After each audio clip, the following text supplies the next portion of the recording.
You're listening to the audio production of Sweetwater Gap by Denise Hunter, published by Thomas Nelson and performed by Kim Churchill.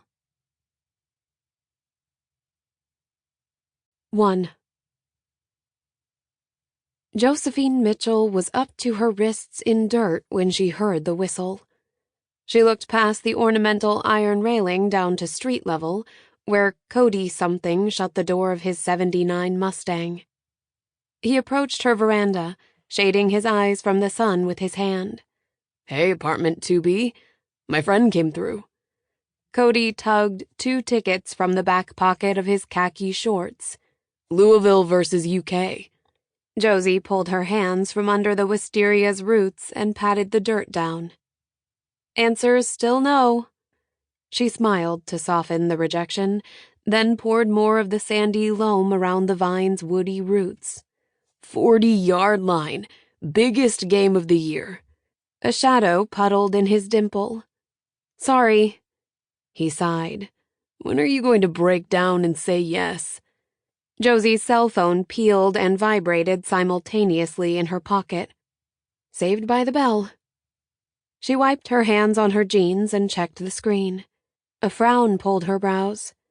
Her sister hadn't called since she'd gotten the big news 4 months ago. Josie hoped she was okay. "Sorry, gotta take this," she told Cody, then flipped open the phone. "Hey, Laurel." There was a pause at the other end.